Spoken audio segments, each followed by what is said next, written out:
আসসালামু আলাইকুম। এখানে হচ্ছে মহিলা বিষয়ক অধিদপ্তরের একটি নতুন নিয়োগ বিজ্ঞপ্তি প্রকাশিত হয়েছে।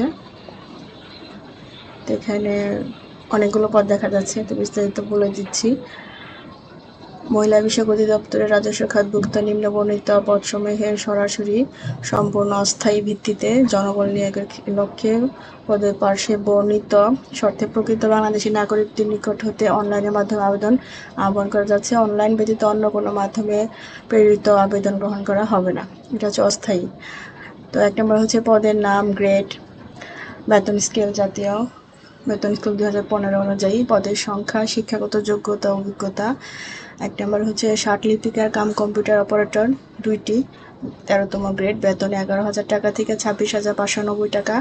শিক্ষাগত যোগ্যতা, অভিজ্ঞতা হচ্ছে ন্যূনপক্ষে উচ্চ মাধ্যমিক সার্টিফিকেট, পরীক্ষায় পাঠসহ ইংরেজিতে প্রতি মিনিটে ৮০ ষাটলিপি গ্রহণ এবং ৩০ শব্দ টাইপ করার অভিজ্ঞতা থাকতে হবে এবং ৫০ শব্দ ষাটলিপি গ্রহণ এবং ২৫ শব্দ টাইপ করার গতি থাকতে হবে। ২ নম্বরে হচ্ছে ট্রেড ইনস্ট্রাক্টর জেলা, ১৩তম গ্রেড, ১১,০০০ টাকা থেকে ২৬,৫৯০ টাকা বেতন, ৯৭টি। দর্জি বিজ্ঞান ৫৩টি, বুটিক বাটিক ২২টি, নকশিকাঁথা ২২টি।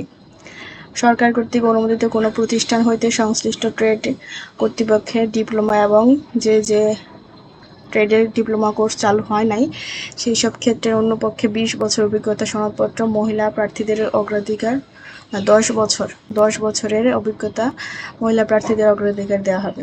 ৩ নম্বরে হচ্ছে ৬০ মুদ্রাক্ষরিক কাম কম্পিউটার অপারেটর, ১৪তম গ্রেড, ১০,২০০ টাকা থেকে ২৪,৬৮০ টাকা বেতন, ৬টি।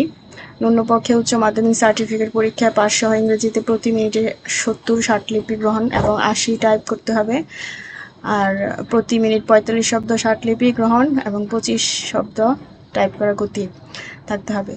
৪ নম্বর হচ্ছে ডে কেয়ার ইনচার্জ, ১৪তম গ্রেড, বেতন ১০,২০০ টাকা থেকে ২৪,৬৮০ টাকা, ২৫টি। কোনো স্বীকৃত প্রাপ্ত বোর্ড হইতে এইচএসসি পাস অথবা এসএসসি পাস।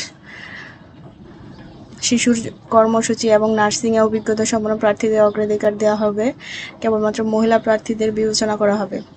৫ নম্বর হচ্ছে অফিস সহকারী কাম কম্পিউটার মুদ্রাক্ষরিক, ১৬তম গ্রেড, ৯,৩০০ টাকা থেকে ২২,৪৯০ টাকা বেতন, ১৬৩টি।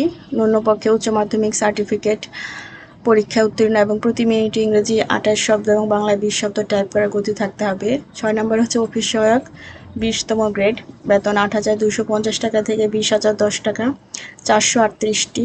ন্যূনপক্ষে অষ্টম শ্রেণী পাস। ফর্ম পূরণের আবেদন ফর্ম এবং পরীক্ষা অংশগ্রহণ ক্ষেত্রে নিম্নবর্ণিত শর্ত অবশ্যই অবলম্বন করতে হবে। বয়স ১/৭/২০২৬ তারিখের মধ্যে ১৮ থেকে ৩২ বছর হতে হবে।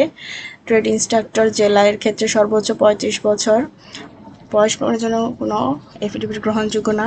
আবেদনকারীকে তার অর্জিত সঠিক শিক্ষাগত যোগ্যতা আবেদনপত্রে উল্লেখ করতে হবে। অর্জিত শিক্ষাগত যোগ্যতা গোপন রেখে পরবর্তীকালে তা প্রকাশ করে পদোন্নতি বা কোনো বৈধ সুযোগ দাবি করলে তা গ্রহণযোগ্য হবে না। সরকারি, আধা সরকারি, স্বায়ত্তশাসিত প্রতিষ্ঠানে চাকরিরত প্রার্থীদের অবশ্যই যথাযথ কর্তৃপক্ষের অনুমতি ক্রমে আবেদন করতে হবে। চাকরির আবেদন ফর্মে সর্বশেষ শিক্ষাগত যোগ্যতা উল্লেখ করতে হবে এবং অভিজ্ঞতা উল্লেখ করতে হবে। কোনো লিখিত মৌখিক পরীক্ষায় অংশগ্রহণের জন্য কোনো প্রকার টিএডিএ প্রদান করা হবে না। মৌখিক পরীক্ষার সময় জাতীয় পরিচয়পত্র এবং সকল সনদের মূল কপি প্রদর্শন করতে হবে। এছাড়া পূরণকৃত অ্যাপ্লিকেশন ফর্ম সহ জাতীয় পরিচয়পত্র এবং সকল সনদপত্রের সত্যায়িত এক সেট ফটোকপি দাখিল করতে হবে। সমগ্রেডভুক্ত একাধিক পদের পরীক্ষা একই সময়ে এবং একই ভেন্যুতে অনুষ্ঠিত হবে। এখানে দেওয়া আছে আবেদন ফর্ম পূরণের সংক্রান্ত শর্তাবলী। আবেদন শুরু হচ্ছে ৮/৭/২০২৬ তারিখ সকাল ১০টা থেকে, শেষ হচ্ছে ২৮/৭/২০২৬ বিকাল ৪টা পর্যন্ত। অনলাইন আবেদন করতে হবে এবং আবেদন করতে যারা ইচ্ছুক তারা ওয়েবসাইটের ফর্ম পূরণ করে আবেদন করবেন। এবং এখানে হচ্ছে ১ থেকে ৫ নংয়ের জন্য ১১২ টাকা এবং ৬ নম্বরের জন্য হচ্ছে ৫৬ টাকা চার্জ দিতে হবে এবং এটা অ্যাপ্লিকেশন করার ৭২ ঘন্টার মধ্যে টাকাটা জমা দিতে হবে টেলিটক স্কিমের মাধ্যমে। অ্যাপ্লিকেশন এখানে বিস্তারিত দেওয়া আছে কীভাবে কী করতে হবে, যারা নিজে থেকে করতে পারেন তারা নিজে থেকে আবেদন করবেন।